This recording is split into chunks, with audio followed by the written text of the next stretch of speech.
مکہ مکرمہ میں ایک شخص کا انتقال ہوا اور اس کا اکلوتا بیٹا تھا. باپ کا انتقال ہوا، بیٹا موجود ہے. حیرت کی بات یہ ہے کہ جس باپ کا انتقال ہوا ہے مرنے کے فوراً بعد اس کا چہرہ گدھے کی شکل کا تھا، جانور کی شکل کا دکھ رہا تھا. تو اس نے جلدی سے چادر ڈھانک دی اور چھپا دیا. گھر والوں سے بھی کہا کسی کو بولو مت. کسی کے باپ کی شکل بگڑ گئی ہو موت کے بعد تو کیسے دکھائے لوگوں کو. دروازے بند کر دیا، رونے لگا. بعد میں چل کر کے اس نے یہ سوچا کہ گھر کے اندر ہی گڑھا کھود کر کے باپ کو دفن کر دوں. کیا کر سکتا ہوں، لوگوں کو کیسے بلاؤں، جنازہ اٹھانے کے لیے لوگ آئیں گے، چہرہ دیکھ کر کیا کریں گے. دروازے کے کواڑ سب بند تھے، روتا غمگین بیٹھا تھا. اچانک اس کے ایک دروازے سے ایک بزرگ تشریف لائے، چہرے پر چادر، اور آتے ہی میت کے پاس گئے، اس کا چہرہ ہٹائے، اس کے چہرے سے چادر ہٹائی، ہاتھ رکھا، پھر چادر اڑا دی اور اس نوجوان کے پاس آ کر پوچھنے لگے وہ بزرگ کس لیے رو رہا ہے، کیوں پریشان.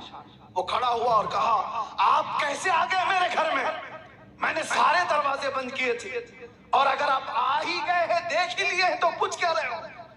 میرے باپ کا چہرہ بگڑا ہوا ہے، موت کے بعد جانور کی شکل بن گئی ہے، دکھاؤں تو لوگوں کو کیسے چہرہ دکھاؤں. آنے والے شخص بزرگ نے کہا کچھ بھی تو نہیں ہوا، تیرے باپ کے چہرے کو جا دیکھ تو صحیح. وہ گیا، جا کر کے دیکھتا ہے اپنے باپ کے چہرے سے چادر ہٹایا تو چاند کی طرح چمک رہا تھا، حسن و جمال کے ساتھ چمک رہا تھا.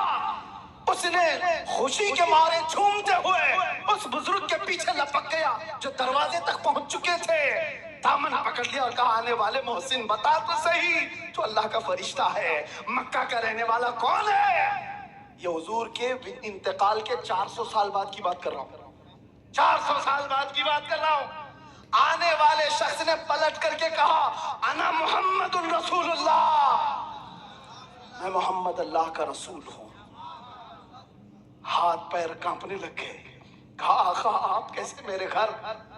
حضور فرمانے لگے بات در حقیقت یہ ہے کہ تیرا باپ کچھ ایسے گناہ میں مبتلا ہو گیا تھا جو اللہ کے غضب کو اٹھا دیا.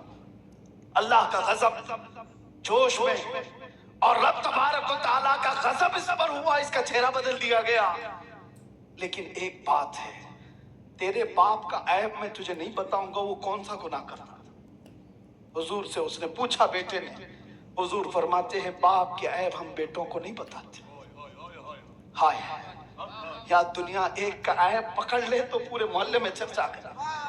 میرے آقا کی ذات ہے، بیٹے سے کہتے ہیں باپ کا عیب معلوم ہے مجھے لیکن ہم تجھے نہیں بتائیں گے. لیکن میں کیوں آیا یہ بتاتا ہوں، میں کیوں آیا یہ تو بتاتا ہوں.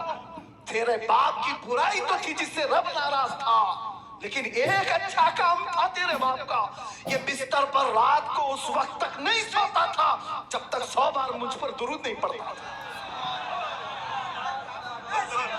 اس کا درود جو فرشتہ مجھ تک پہنچاتا تھا وہ آج آیا میرے پاس، کہنے لگا غضب ہو گیا آقا. جس کا درود روزانہ آپ کے دربار میں لایا کرتا تھا وہ مر گیا، مگر رب ناراض ہے اور اس کے چہرے کو بدل دیا گیا ہے. آقا آپ پر درود پڑھنے والے کا چہرہ سلامت نہیں رہا تو دنیا کیا تانا دے گی. حضور کہتے ہیں میں آیا اور حقیقت میں تیرے باپ کا چہرہ بدلا ہوا تھا. میں نے تیرے باپ کے چہرے پر ہاتھ رکھ کر اللہ سے اتنی عرض کی کہ مولا اس چہرے کو تو نہ بدل، اس چہرے کو تو نہ بدل.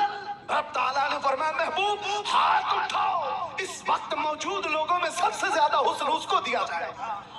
ہاتھ جو لگا جب وہ بے حجاب ہو گئے، خار بھی گلاب ہو گئے. جب وہ بے حجاب ہو گئے، اسی کو کہتے ہیں، اسی کو کہتے ہیں جب وہ بے حجاب ہو گئے خار بھی گلاب ہو گئے. جن کے چہرے بدل گئے تھے، جن کے چہرے بدل گئے تھے مرنے کے بعد، مصطفیٰ کیا آ گئے وہ حسن والے ہو گئے.